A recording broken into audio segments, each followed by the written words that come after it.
Hello students, आज के non profit organisation topic पे हम आगे बढ़ते हुए आज हम आपसे स्पेसिफिक फंड पे बेस्ड क्वेश्चन के बारे में हम आपसे बात करेंगे। क्वेश्चन में दिया हुआ है, so how will you deal with the following items in the final account. Final account में जो जो आइटम्स आपको दिए गए हैं उनको कैसे आप मैनेज करेंगे नॉन प्रॉफिट ऑर्गेनाइजेशन की कंडीशन में। आपको दिया हुआ है specific fund, sports fund. Sports fund की अमाउंट दी हुई है 35,000। स्पोर्ट्स फंड इन्वेस्टमेंट दिए हुए हैं, ये भी 35,000 से हैं। Income from sports fund investment, आपने जो इन्वेस्टमेंट किया था उससे 4,000 रुपीज रियलाइज हो रहा है। डोनेशन फॉर स्पोर्ट्स फंड 15,000 का हमने डोनेशन की हुआ है, मिला है। स्पोर्ट्स प्राइजेस जो अवॉर्डेड किए गए उस पर खर्च हुआ होगा 10,000 का। And expense on sports event 4,000। ये कुछ आइटम्स दिए हुए हैं, इनको हमसे पूछा गया है कि आप इसे कैसे डिनोट करेंगे। तो बना रहे हैं हम बैलेंस शीट, क्योंकि स्पेसिफिक फंड को हम लोग बैलेंस शीट में रिकॉर्ड करते हैं। आपकी सबसे पहले हमने दिखाया लायबिलिटी साइड में, क्योंकि जो हम जो पैसा ले रहे हैं वो हमें नॉन प्रॉफिट ऑर्गेनाइजेशन की लायबिलिटी है कि उसको प्रॉपर वे में मैनेज करें। तो स्पोर्ट्स फंड में पहले से ही 35,000 दिया हुआ है, हमने दिखाया। इसके अलावा हमको जहां जहां से रियलाइज होगा वो चीज हम आपको इसमें ऐड करते जाएंगे। तो हमने क्या दिखाया है, income from sports fund. Income from sports fund, क्योंकि जो हमने इन्वेस्टमेंट किया वो हमारा क्या है, कैपिटल नेचर है, और उससे हमारी को जो इनकम होगी वो हमारे स्पोर्ट्स फंड को बढ़ाएगा। 4,000 रुपीज हमको इन्वेस्टमेंट से मिला है।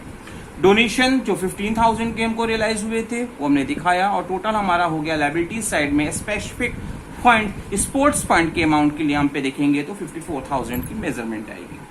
और जब हम इसको एसेट साइड में हमको बैलेंस शीट में हम क्या रिकॉर्ड करेंगे, जो हमने इन्वेस्टमेंट कर रखा है, क्योंकि इन्वेस्टमेंट हमारे लिए क्या है, एसेट्स है। तो स्पोर्ट्स फंड इन्वेस्टमेंट में जो 35,000 रुपीज हमने इन्वेस्ट किया हुआ है वो एसेट साइड में रिकॉर्ड किया जाएगा।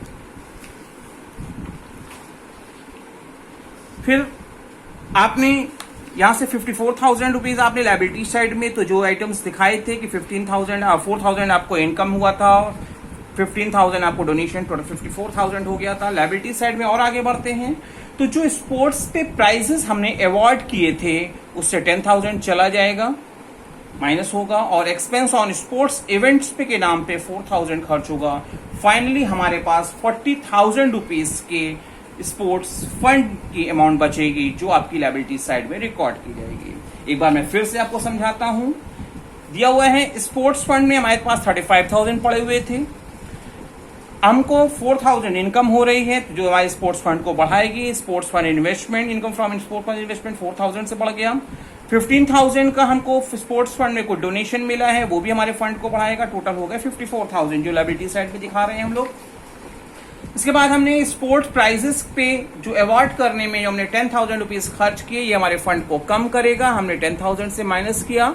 और एक्सपेंस ऑन स्पोर्ट्स इवेंट्स जो ऑर्गेनाइज करने में जो खर्च हुए 4,000, और फाइनली हमारे पास 40,000 रुपीज के स्पोर्ट्स फंड की अमाउंट बचेगी, जो लायबिलिटी साइड में रिकॉर्ड की जाएगी, क्योंकि स्पेसिफिक फंड बैलेंस शीट के लायबिलिटीज में रिकॉर्ड किया जाता है। और स्पोर्ट्स फंड इन्वेस्टमेंट जो हमने पहले ही आपको बताया है कि इन्वेस्टमेंट को हम लोग कहां रिकॉर्ड करेंगे, एसेट साइड में, जो 35,000 से इन्वेस्ट की गई थी। आइए एक और क्वेश्चन हम लेते हैं ताकि आपको ये कॉन्सेप्ट अच्छे से समझ में आ जाए। दिया हुआ है, so how will you deal with the following items in the final account of sports club Kanpur. Sports club Kanpur का कोई डेटा दिया हुआ है, यहां पे दिया हुआ है प्राइज फंड। स्पेसिफिक फंड कौन सा है हमारा, प्राइज फंड 80,000 से। Interest on prize fund investment, prize fund की मनी को कहीं इन्वेस्ट किया गया होगा, उस पर इंटरेस्ट मिला है 6,000 का। प्राइस गिवन जो हमने किए हैं वो 10,000 के खर्च किए हैं। प्राइज फंड इन्वेस्टमेंट में 60,000 रुपीज हमने इन्वेस्ट किया था। और डोनेशन जो हो रहा है फॉर प्राइज फंड जो हमको मिल रहा होगा कहीं से 25,000 का।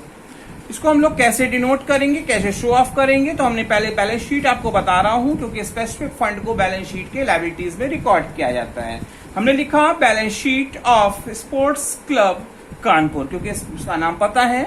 अगर आपको डेट पता हो तो डेट भी आप लिख सकते हो, एज ऑन जो भी डेट दी गई हो।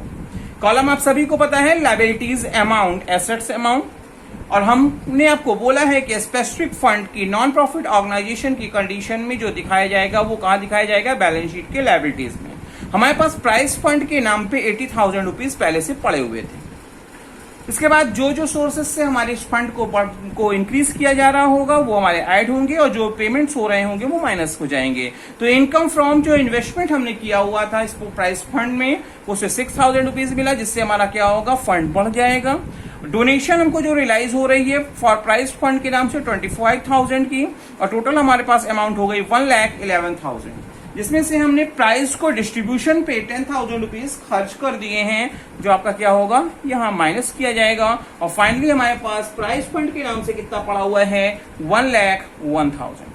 जब हम बैलेंस शीट के एसेट साइड में जाएंगे तो बैलेंस शीट के एसेट साइड में हमारे पास जो एसेट्स है, क्योंकि हमने इन्वेस्टमेंट जो 60,000 का किया हुआ है वो हमारे लिए क्या होगा, एसेट्स होगा, जिसे हम लोग बैलेंस शीट के एसेट साइड में रिकॉर्ड करेंगे। आपको समझ में आ रहा होगा।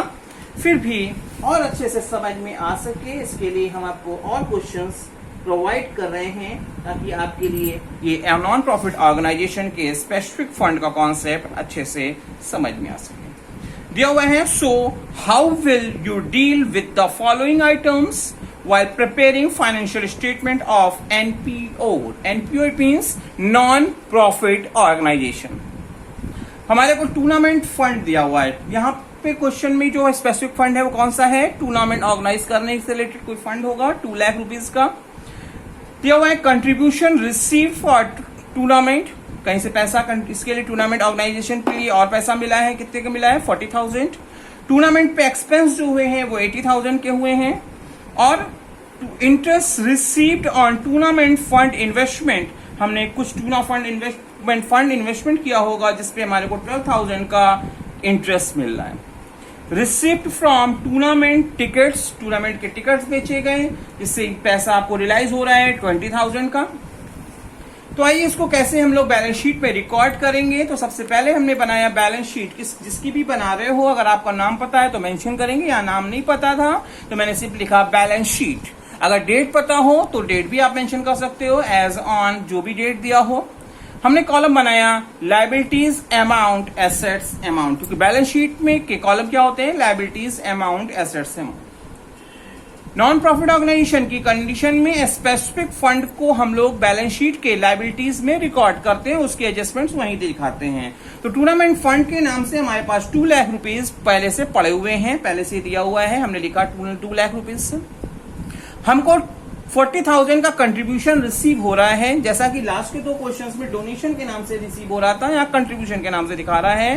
कंट्रीब्यूशन रिसीव फॉर टूर्नामेंट 40,000, जिससे हमारा टूर्नामेंट फंड बढ़ जाएगा। इसके अलावा हमको इंटरेस्ट रिसीव हो रहा है टूर्नामेंट फंड इन्वेस्टमेंट करने से 12,000 का। अब हमारा टूर्नामेंट फंड में अमाउंट हो गई 2,52,000। इसके अलावा हमारे को 20,000 टूर्नामेंट के टिकट्स को बेचने से मिल रहा है, वो भी हमारे फंड को बढ़ाएगा। 20,000 हमने और ऐड कर दिया, अब हमारे पास हो गया 2,72,000।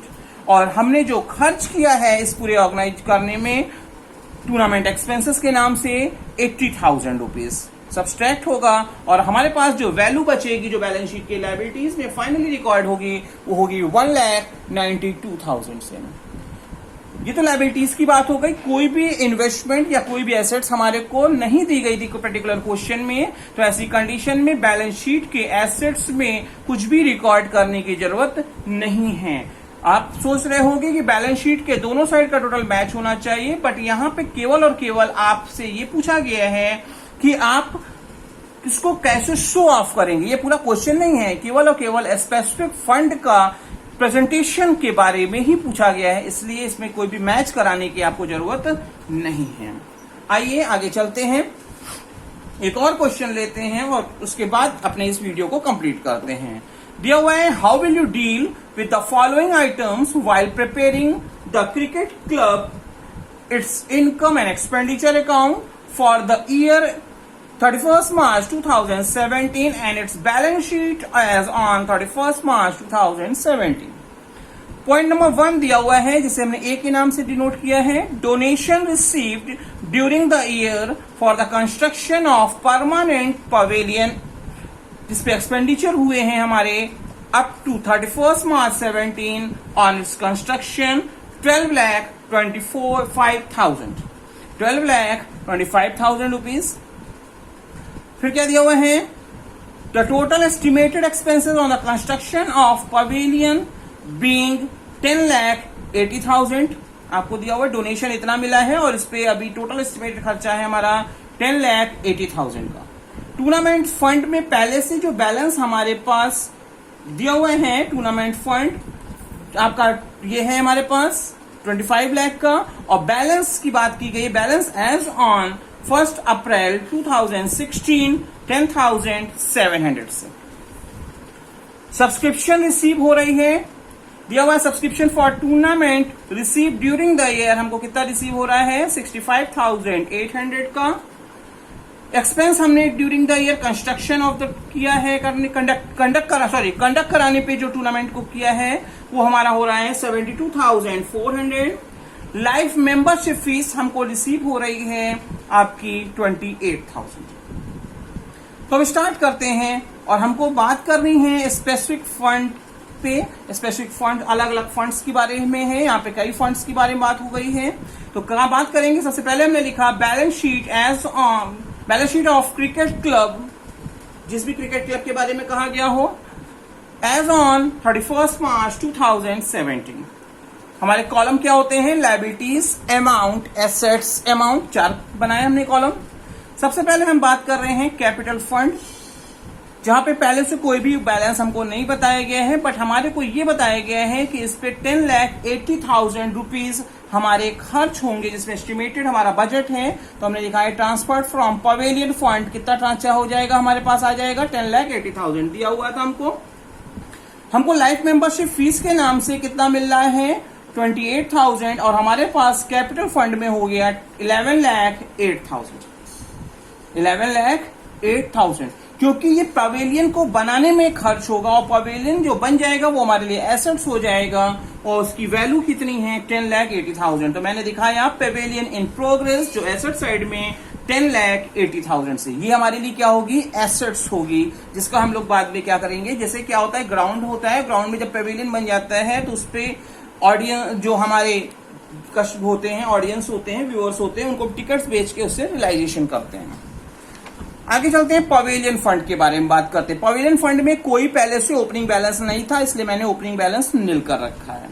हमको डोनेशन जो मिली है पवेलियन फंड के नाम से 12,25,000 मिली थी, जिसमें से मैंने कैपिटल फंड में 10,80,000 ट्रांसफर कर दिए, क्योंकि उसकी क्या कॉस्टिंग हमको बताई थी 10,80,000, और अभी भी हमारे पास 1,45,000, क्योंकि डोनेशन ज्यादा मिल गई थी तो पवेलियन फंड में अभी भी हमारे पास 1,45,000 अवेलेबल होगी। अब बात करते हैं, क्योंकि पवेलियन फंड हो गया, कैपिटल फंड हो गया, अभी भी एक क्वेश्चन में दिया हुआ था टूर्नामेंट के बारे में, और टूर्नामेंट फंड में हमारे पास ओपनिंग बैलेंस भी बताया हुआ था। टूर्नामेंट फंड की अगर हम बात करते हैं तो टूर्नामेंट फंड में हमारे पास ओपनिंग बैलेंस था जो दिया हुआ था आपका 10,700। हमको सब्सक्रिप्शन जो रियलाइज हो रही है 65,800 की हो रही है। टोटल हो गया हमारा 76,500, और इस पे मैंने एक्सपेंस जो किए हैं वो 72,400 के कर दिए, तो हमारे पास फाइनली जो बैलेंस वैल्यू बचेगी वो बचेगी 4,100। आपको तीनों फंड के जो बेस ये क्वेश्चन था, 3 फंड के बारे में, कैपिटल फंड, पवेलियन फंड और टूर्नामेंट फंड की, तो होपफुली आपको ये पूरा कॉन्सेप्ट अच्छे से समझ में आया होगा।